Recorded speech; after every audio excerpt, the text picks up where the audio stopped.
So we're going to talk about the original player, okay? The original player was warfarin, right? We all liked warfarin because we knew that, we knew everything about it. We knew that it could be reversed with vitamin K. We knew that you could give FFPs. It was the king for a while. The thing is, it sucks, right? To dose, to monitor drug-drug interactions. All your healthy patients in the Bronx, they can't drink their kale smoothies or eat their spinach wraps, you know? So it wasn't that good, right? So we had to bring in these new players, like the drug companies are like, how are we going to F emergency medicine physicians even more? We're going to create these drugs that have no antidote. All right, so they brought in like these new assassins for all the people who had brothers growing up and had to like endure Mortal Kombat. Apixaban, rivaroxaban, and dabigatran. Okay, there's a few others, but these are the ones that you see all the time. And the good thing about these guys is they're good. They're easier to monitor and they're less annoying than warfarin. And the bad is they didn't really have a reversal agent. We didn't really know what to do with them when they came in. So just a little bit of pathophys, because I do have a tox background and I had to endure that for my board exam. It's a direct thrombin inhibitor, is dabigatran, okay? So it's not rocket science, it directly inhibits thrombin. And then factor Xa inhibitors, which are like the Zabans, rivaroxaban, apixaban, they have the word 10A in their name, so it's very easy. And why do we care about any of this stuff? It's just because they halt this wonderful coagulation pathway that you all had to memorize for your step one, the bane of everybody's existence. So you should kind of just know that it just blocks everything and prevents the formation of a thrombus, okay? And how do I feel about this? I hate all of this stuff. I never want anything to do with it ever, but you know, it's good to have a background information so you could be at least smarter than the medical student in the room, okay? Why were these drugs actually, like, why did a lot of PMDs switch their patients to these drugs?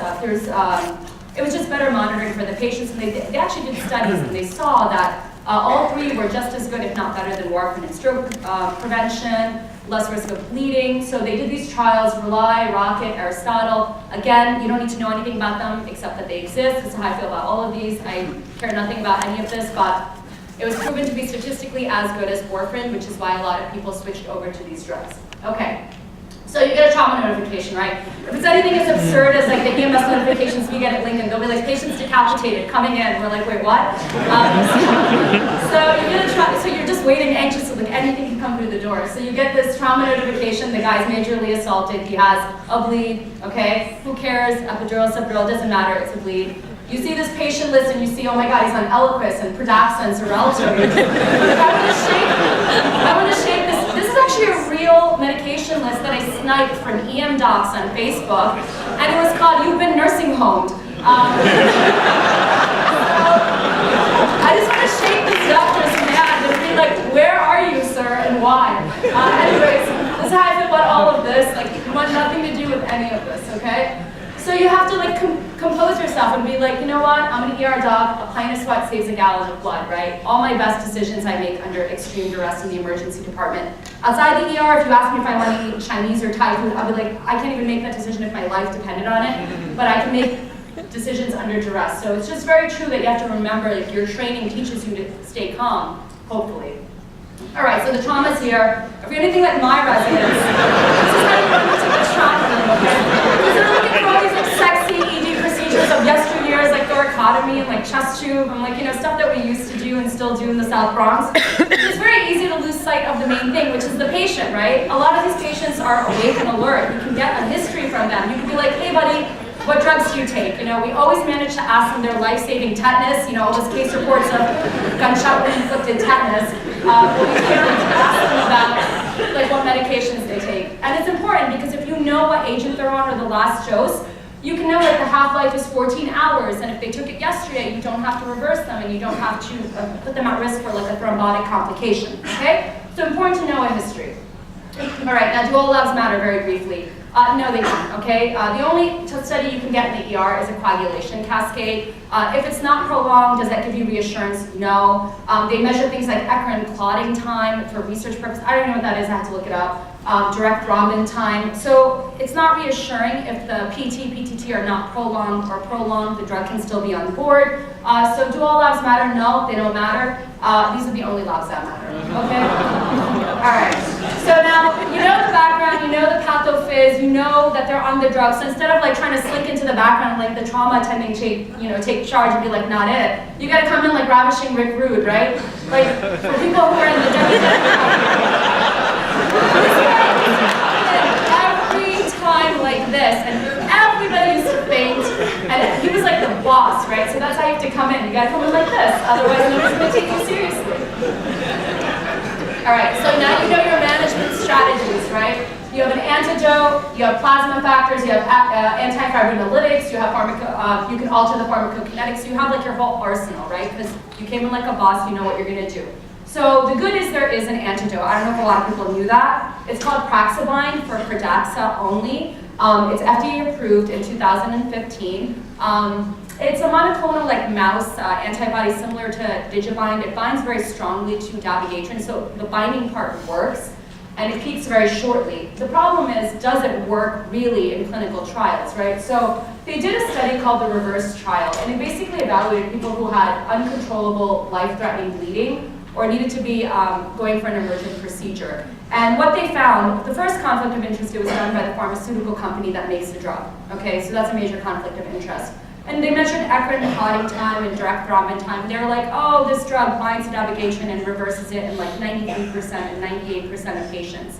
What they didn't take into account was a lot of things, you know. Number one, the poisoner gives you the antidote, right? The drug company made the trial. It was a prospective observational cohort. There was no randomized trial. It was deemed unethical because you can't justify not giving them a life-saving medication. So there was no control group. The other thing is the median time of cessation to bleeding was 11.4 hours, which is so ridiculous. The half-life of dabigatran is 12 hours, so was it that the drug just wore off, or was it the antidote? A lot of people got FFPs and plasma factors, so could it have been that as well as an adjunct? So there was a lot of unanswered questions for this.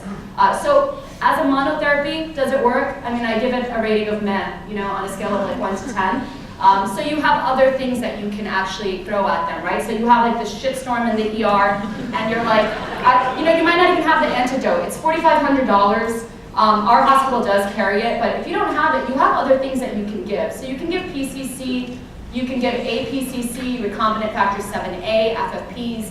Again, these were studied in like hemophiliacs and not really anticoagulated patients on these novel oral anticoagulants. Animal studies, a lot of them, healthy human volunteers. So do they work, do they not work? I mean, I would just give them, but hope for the best. Antifibrinolytics, TXA, very sexy in the trauma literature, right? But it wasn't really studied in people who were on anticoagulants. A very small cohort of people who had intracranial hemorrhage. So does it work? Can you give it? Should you give it? Yes. And desmopressin as well. So these are things that you can give. You have other things that you can do, like alter the pharmacokinetics. You can give activated charcoal if the person's awake, not obtunded, right? You don't want to have an aspiration risk for any of these patients because that's bad. And hemodialysis, I just want to touch on it in case you ever get a case that is hemodynamically stable, not a trauma case, because it's very not very feasible for trauma, right? First you have to find a nephrologist, like, because they're always in-house, right? You get a patient nephrologist who's annoyed, you got to get the dialysis nurse, you got to put in a catheter, they have to be stable, so it doesn't really work in the setting of trauma, but for dabigatran only, because it's the least protein bound, this is a modality that you can use to remove the drug, okay? All right, so in summary, there's no reliable lab testing available. You can give Pradaxa for the antidote if you have it. If you don't have it and you don't know the agent, you can use PCC, APCC, and if you don't have it, you can use FFP and TXA. And most importantly, your ER doctors, you have to learn to stay cool, okay? And that's it, done.